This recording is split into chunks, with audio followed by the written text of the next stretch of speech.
The Shah of Persia has been paying a state visit to President Truman. For more than 80 years, U.S. presidents have put an unusual focus on Iran. Iran. Beginning in World War II, Britain and the United States used Iran to funnel weapons to help Russia fight Nazi Germany. Successive presidents hosting, supporting, and applauding the Shah, Mohammad Pahlavi.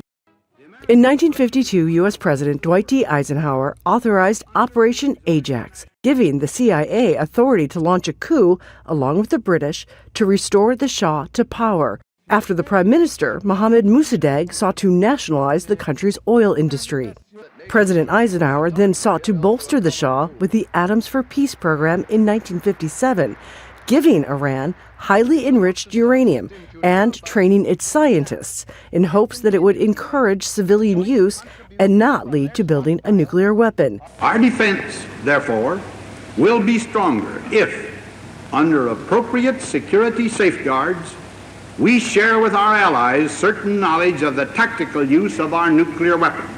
President John F. Kennedy welcomed the Shah to Washington. President Richard Nixon and President Jimmy Carter even visited Tehran.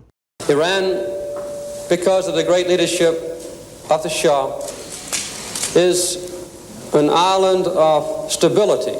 A show of U.S. support for the increasingly authoritarian Shah, who in 1979 fled the country, and Ayatollah Khomeini took power of the newly named Islamic Republic of Iran.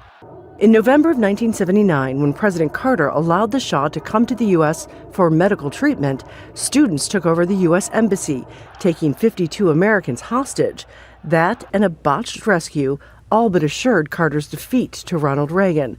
The hostages were released as soon as he took office.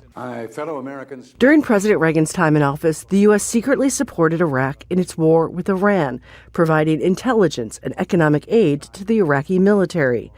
In 1983, the U.S. blamed Hezbollah, backed by Iran, for bombing the Marine barracks in Beirut, killing 241 Marines.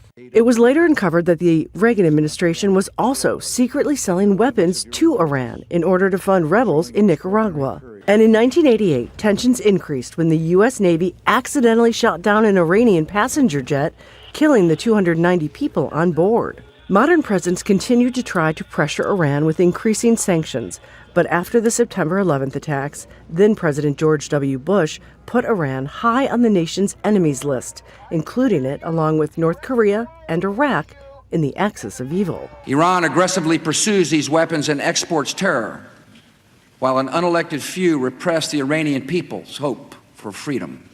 President Barack Obama took a different approach, making an agreement with Iran along with other world powers to limit Iran's nuclear program in exchange for sanctions relief. A deal President Donald Trump ripped up in his first term, also launching a strike in Iraq to kill Qasem Soleimani, the leader of Iran's Quds Force. Now in his second term, launching military strikes for a second time, openly calling for regime change, a new and deadly chapter in a long history of U.S. involvement in Iran. Patty Culhane, Al Jazeera, Washington. Don't miss out. Get the full picture. Subscribe to Al Jazeera for reliable news and expert insights. Like, share, stay ahead.